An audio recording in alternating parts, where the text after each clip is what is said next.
Hello friends, आप सभी लोगों का हमारे यूट्यूब चैनल में स्वागत है। आज हम पढ़ेंगे बीएड 4th सेम के बारे में, जिसमें पेपर फर्स्ट है पाठ्यक्रम में भाषा यानी कि लैंग्वेज अक्रॉस द करिकुलम। इसके बारे में पढ़ेंगे, जिसमें चैप्टर नंबर पहला है ज्ञान और पूछताछ की विधियाँ यानी कि knowledge and method of inquiry. पहला चैप्टर ये है। और इसमें पहला पॉइंट है अनुभव के आधार पर ज्ञान का निर्माण, knowledge as construction of experience. इसके बारे में देखेंगे तो ज्ञानार्जन भारतवर्ष में प्राचीन काल से ही चला आ रहा है। गुरुकुल में रहने वाले गुरु भी बालक के सभी विषयों का ज्ञान कराते थे। प्रत्येक प्राणी दूसरे प्राणियों से भिन्नता लिए हुए उत्पन्न होता है। उसकी भिन्नता का एक आधार उसमें अपने अनुभव को सुरक्षित रखने तथा उसे अगली पीढ़ी तक पहुंचाने की क्षमता होती है, जहां दूसरे पीढ़ी दर पीढ़ी अपनी उन्हीं जीवन प्रक्रियाओं को दोहराते रहते हैं और हर पीढ़ी में नए सिरे से ज्ञानार्जन प्रारंभ करते हैं। मनुष्य अपने ज्ञान को आगे बढ़ाता है। ज्ञान की वृद्धि के साथ साथ उसकी शक्ति में भी वृद्धि होती है और वह अपने वातावरण से अधिक अच्छा संबंध स्थापित कर पाता है। सैकड़ों हजारों वर्षों से चली आ रही यह मानव यात्रा, जहां जैविक क्षेत्र में कुंडलाकार है, अर्थात जन्म होता है, उसके बाद बालक शैशवावस्था में पहुंचता है, फिर युवावस्था में, उसके बाद वृद्धावस्था में, उसके बाद मृत्यु के वृत्त में घूम रही है। वहाँ ज्ञान के क्षेत्र में वह निरंतर प्रगति के पथ पर है। उसकी इस प्रगति का मूल कारण क्या है? जिज्ञासा है। अब अगले पॉइंट पे चलते हैं। अगला पॉइंट है ज्ञान क्या है? व्हाट इज नॉलेज, यानी कि नॉलेज क्या है? ज्ञान बहुत से तथ्यों, स्वयं सिद्धियों, सिद्धांतों, संबंधों, मान्यताओं एवं प्रक्रियाओं का संकलन है, जिनकी जानकारी से मनुष्य अपनी समस्याओं एवं जिज्ञासाओं को शांत करता है, जिनकी जानकारी से उसके व्यवहार को प्रभावित करती है। किंतु कुछ भी मनुष्य के व्यवहार को प्रभावित करे तो वह सब ज्ञान नहीं है। कभी कभी मनुष्य अंधविश्वासों के आधार पर व्यवहार करता है, परंतु उसे ज्ञान नहीं कहा जा सकता। शिक्षा की प्रवृत्ति शिक्षक ज्ञान का भंडार ग्रहण करता है। यह भंडार शिक्षण व्यवसाय में उसे सहायता प्रदान करती है।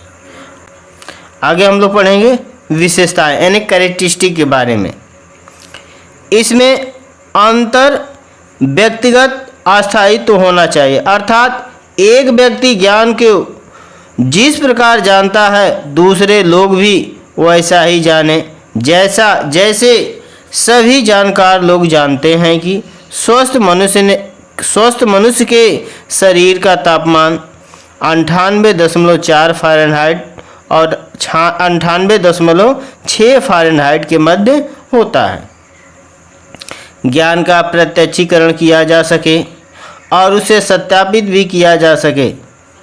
यदि कोई व्यक्ति यह कहे कि वह नंगे पैर पानी पर चलने की विधि जानता है और चलकर दिखा न सके तो उसे हम ज्ञान नहीं कहेंगे। अगला पॉइंट है कि ज्ञान में किसी घटना को स्पष्ट करने या उसे पूर्व घोषित करने की क्षमता होनी चाहिए।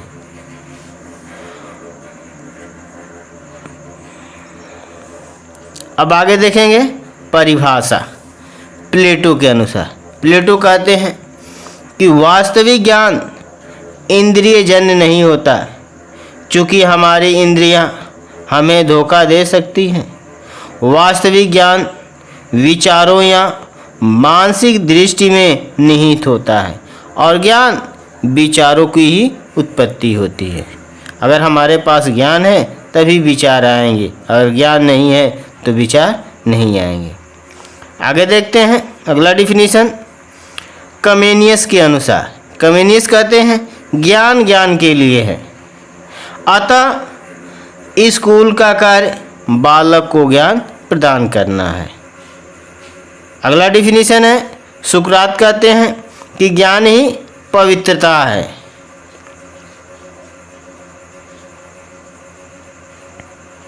अगला डिफिनीशन अरस्तु कहते हैं कि ज्ञान ही शक्ति है। वहीं रूसो कहते हैं कि मेरा उद्देश्य बालक के मस्तिष्क को ज्ञान से सजाना मात्र नहीं है, वरन उसे यह भी सिखाना है कि जब भी आवश्यक हो ज्ञान का वह प्रयोग कर सके। वहीं आगे जॉन एडम्स कहते हैं कि ज्ञान के अंतर्गत बौद्धिक प्रशिक्षण को माना है। यानी जॉन एडम्स मानते हैं कि ज्ञान के अंतर्गत बौद्धिक प्रशिक्षण को माना है और बौद्धिक प्रशिक्षण के दो पक्ष हैं। पहला पक्ष है पोषण पक्ष नर्चर एस्पेक्ट और दूसरा है अनुशासनात्मक पक्ष डिसिप्लिन एस्पेक्ट। क्योंकि मानव शरीर को जीवित रखने हेतु जिस प्रकार भोजन की आवश्यकता होती है, ठीक उसी प्रकार मानव के मस्तिष्क को जीवित रखने हेतु ज्ञान की आवश्यकता होती है। मनुष्य इस ज्ञान को धीरे धीरे आत्मसात करता है, वह अपने मस्तिष्क का एक अंग बना लेता है और यह ज्ञान मन को प्रशिक्षित करता है, वह उसे सीमाबद्ध भी करता है। इसके कुछ मेन पॉइंट्स है, उसको देखेंगे। पहला है कि ज्ञान सुख व शक्ति की कुंजी है। व्यक्ति ज्ञानार्जन जब अपने निजी स्व को संतुष्ट करने हेतु करता है तो उसे उससे खुशी, शक्ति व शांति मिलती है और यह ज्ञानार्जन उसे आत्मनियंत्रण भी देता है। जब ज्ञानार्जन के माध्यम से व्यक्ति कुछ प्राप्त करना चाहता है तो वह इस संसार में अपनी प्रभुसत्ता व प्रतिष्ठा स्थापित करता है। दूसरा पॉइंट है कि यह मनुष्य की प्रगति का आधार है। तीसरा पॉइंट है सुकरात कहते हैं कि जिस व्यक्ति को सच्चा ज्ञान है वह सद्गुणी के सिवाय और कुछ नहीं हो सकता है। यानी सुकरात कहते हैं कि जिस व्यक्ति को सच्चा ज्ञान है वह सद्गुणी के सिवाय कुछ नहीं हो सकता है। वहीं हुमायूं कबीर कहते हैं कि शैक्षिक ज्ञान प्राप्त करना निजी उन्नति तथा समाज सेवा हेतु आवश्यक है। अगला पॉइंट है कि यह मनुष्य को पशुओं से भिन्न करता है। कौन भिन्न करता है? ज्ञान भिन्न करता है। क्योंकि पशुओं के पास ज्ञान नहीं होता, वह मानव के पास ज्ञान होता है। इसके द्वारा बालक की तर्क, विचार व निर्णय शक्ति का विकास होता है। किसके द्वारा निर्णय शक्ति का विकास होता है? ज्ञान के द्वारा है। विज्ञान की संपूर्ण खोज ज्ञान का ही परिणाम है। इसी के द्वारा मनुष्य तकनीकी व प्रवृत्ति को अपने नियंत्रण में कर सकता है। वहीं शेक्सपियर कहते हैं ज्ञान वह पंख है जिनकी सहायता से हम स्वर्ग की प्राप्ति भी कर सकते हैं। यानी शेक्सपियर कहते हैं कि ज्ञान वह शक्ति है जिनकी सहायता से हम स्वर्ग की प्राप्ति भी कर सकते हैं। और ज्ञान प्राप्ति के साधन योग वशिष्ठ नामक ग्रंथ में ज्ञान प्राप्ति के 7 साधन बताए गए हैं। कौन कौन से 7 साधन हैं? पहला है शुभेच्छा। शुभेच्छा मीन्स क्या होता है कि शास्त्र एवं ज्ञान प्राप्ति की इच्छा ही शुभेच्छा मानी जाती है। दूसरा है विचारणा, सदाचार की ओर प्रवृत्ति ही विचारणा होती है। तीसरा है तनुमानसा, शुभेच्छा एवं विचारणा के माध्यम से स्थूल ज्ञान से सूक्ष्म ज्ञान कराना होता है तथा तनुमानता ज्ञान कराना तनुमानता है और बालक को स्थूल से सूक्ष्म की ओर भी ले जाया जा सकता है। वहीं चौथा है सत्यापत्ति, ज्ञान की स्थिति सत्यापत्ति मानी जाती है। अगला है पांचवा असंशक्ति, पूर्ण वर्णित चारों ओर के योग से उनके अभ्यास से विषयों में स्थिरता को ही असंशक्ति कहते हैं। छठवां है तुर्यगा, विषय के अलौकिक ज्ञान को तुर्या या तुर्यगा अवस्था कहते हैं। अगला है प्रज्ञा, सत असत का विवेकपूर्ण विवेचना को ही प्रज्ञा कहा जाता है। अगला पॉइंट है कि ज्ञान प्राप्त करने के आधुनिक साधन, यानी कि modern method of acquiring knowledge, यानी ज्ञान प्राप्ति के आधुनिक साधन क्या है। तो 17वीं शताब्दी के लगभग मनुष्य ने ज्ञान प्राप्त करने की एक नवीन विधि का विकास किया, जिसके फलस्वरूप वर्तमान वैज्ञानिक आंदोलन का जन्म हुआ। फ्रांसिस बेकन ने उस समय वैज्ञानिक विधि की नींव डाली, जबकि उसने निरीक्षण तथ्यों के आधार पर निष्कर्ष निकालने तथा निगमनात्मक विधि का प्रयोग करने पर बल दिया। बेकन की यादृच्छिक तथ्यों को प्राप्त करने की विधि के द्वारा अनियंत्रित सूचनाओं का ढेर लगने लगा। अतः विश्वसनीय ज्ञान प्राप्त करने की अधिक व्यवहारिक विधि का विकास करने का प्रयास में न्यूटन, गैलीलियो तथा उनके साथियों ने आगमनात्मक तथा निगमनात्मक चिंतन विधि को एक साथ मिलाकर प्रस्तुत किया है। इसमें अगला पॉइंट है ज्ञान प्राप्त करने की विधियाँ, यानी कि हम ज्ञान कैसे प्राप्त कर सकते हैं। तो चलिए देखते हैं इसको कि मनुष्य जैसे जैसे प्रगति के पथ पर बढ़ता गया, उसने ज्ञान प्राप्ति की नवीन विधियों की खोजी। अक्सर वह अपनी समस्या का समाधान प्रयास एवं भूल के सिद्धांत से करता है। समस्या समाधान के लिए वह एक उपाय का उपयोग करता है और उस उपाय के प्रभावकारी न होने पर उसे छोड़कर वह दूसरे उपाय की परीक्षा करता है। इस प्रकार से समस्या समाधान के ढंग की प्रयास एवं भूल का सिद्धांत कहते हैं। किंतु यह ज्ञान प्राप्त करने की प्रमाणिक विधि नहीं है, यानी कि प्रयास एवं भूल का जो सिद्धांत है यह ज्ञान प्राप्त करने की प्रमाणिक विधि नहीं है। केवल वैज्ञानिक विधि ही ज्ञान प्राप्ति की प्रमाणिक विधि मानी जाती है। अब आगे हम लोग देखेंगे अनुभव, यानी कि एक्सपीरियंस क्या होता है। अनुभव शब्द का संबंध दर्शन की ज्ञान मीमांसा से है। ज्ञान के स्रोतों में अनुभव का उल्लेख किया है। मनोवैज्ञानिकों ने ज्ञान के लिए प्रत्यक्षीकरण को महत्व दिया है।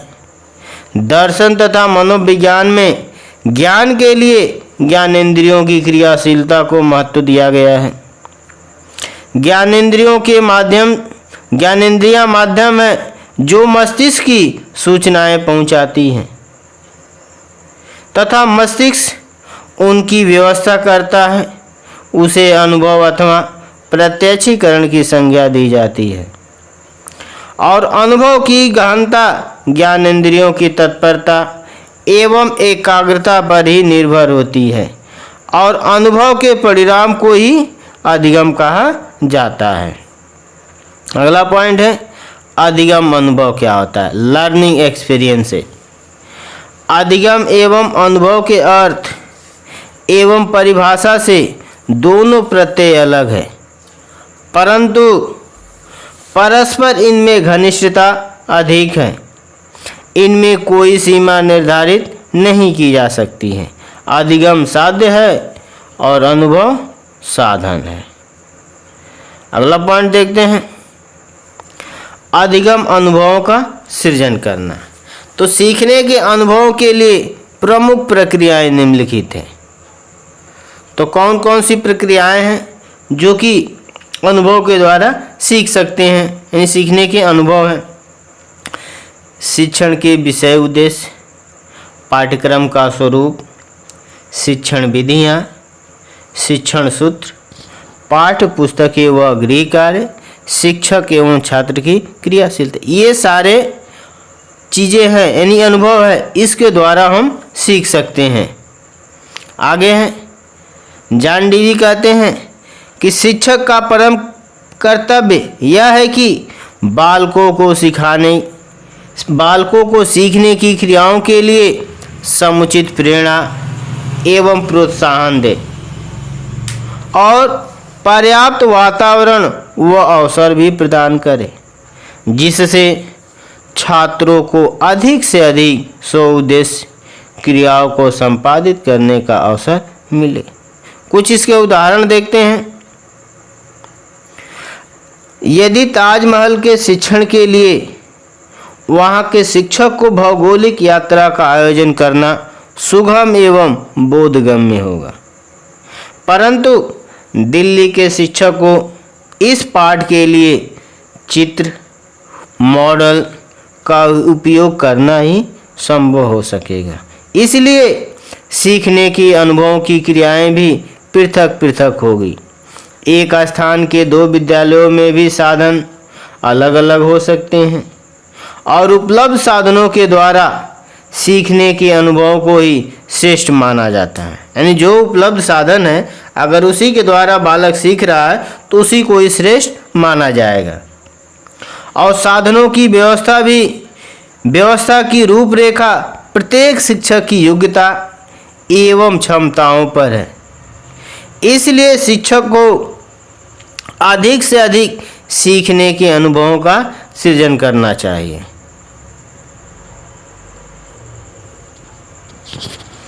अब चलते हैं आगे, कुछ इसके एग्जाम्पल्स हैं, उसको देखते हैं। विद्यालय विषय हेतु उदाहरण, यानी case example for school subject.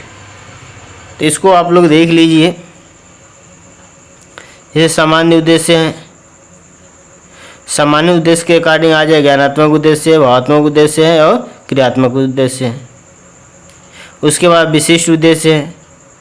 विशिष्ट उद्देश्य के अकॉर्डिंग आ जाएगा भाषा शिक्षण, विज्ञान शिक्षण, नागरिक शास्त्र, भूगोल, इतिहास और अर्थशास्त्र। ये एक पाठ योजना है, दिनांक रहेगा, क्लास रहेगा। ये क्लास 6 का पाठ योजना है। सामाजिक विषय है, सब यानी उप विषय नागरिक शास्त्र है। प्रकरण है हमारे सामाजिक जीवन का विकास। प्रमुख प्रत्यय है। इसके बाद विशिष्ट उद्देश्य है। उसके बाद पूर्व ज्ञान है। पूर्व ज्ञान के बाद फिर प्रस्तुतिकरण है। उसके बाद प्रस्तावना कौशल है। प्रस्तावना जो कौशल है, पूर्व ज्ञान से संबंधित क्वेश्चन पूछे जाएंगे।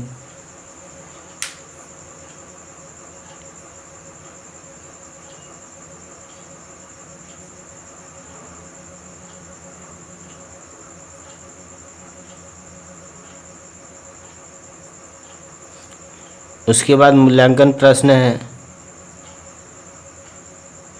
मूल्यांकन प्रश्न जैसे परिवार की आवश्यकताओं को गिनाइए, प्राथमिक आवश्यकताओं को बताइए, सामाजिक जीवन से क्या समझते हैं, छुआछूत तथा भेदभाव का अर्थ बताइए। फिर उसके बाद श्यामपट्ट कार्य है। श्यामपट्ट कार्य में जैसे सामाजिक जीवन के विकास का बोध कराना, परिवार की आवश्यकताओं से अवगत कराना, प्राथमिक आवश्यकताओं का बोध कराना, भेदभाव के कुप्रभाव से अवगत कराना और छुआछूत की भावनाओं से अवगत कराना। ये जो भी केस एग्जाम्पल है, आप थर्ड सेम में आप लोगों ने जो लेसन प्लान बनाया है वही इसमें है। उसके बाद लास्ट में गृह कार्य है। सामाजिक जीवन के विकास में शिक्षा की भूमिका का वर्णन कीजिए। ये वीडियो कंप्लीट हुआ। अगर वीडियो अच्छा लगे तो लाइक, शेयर एंड सब्सक्राइब जरूर करें। Thanks for watching this video.